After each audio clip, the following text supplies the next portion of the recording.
Good morning, folks. This is Naeem Aslam, Chief Market Analyst at AvaTrade, and welcome to our daily fundamental video. European markets are set to extend their losses this morning, and this is exactly what we are seeing for the US futures as well. Now, of course, if you are wondering why is that, because yesterday we expected that bounce because the Nasdaq index was supposed to be the one which was supposed to lead this market rally. So why are we seeing this? The fact is that the Nasdaq index failed to hold its gain. This current sell-off is very much led by the tech sector, as 28 shares of the Dow Jones index traded in negative territory and only 2 shares closed in positive territory. Moreover, if you continue to focus on the market breadth, the stock market breadth for the two major indices, and I'm speaking of the Dow Jones and the S&P, it becomes evidently clear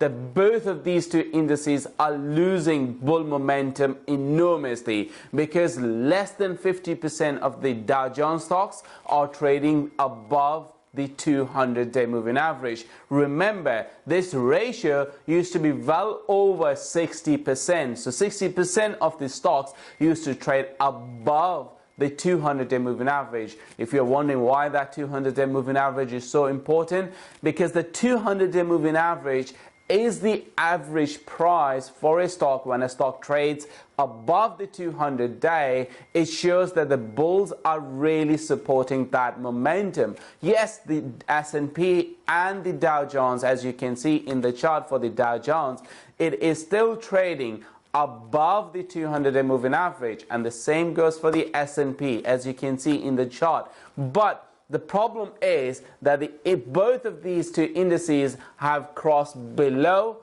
the 100-day moving average, and that for me just translates into more weakness. And it is very likely for this current momentum, if the prices fail to break above the 100-day moving average, the next move from here is going to be towards the 200-day moving average, as that is where we are really expecting for the stock market to head from its current direction.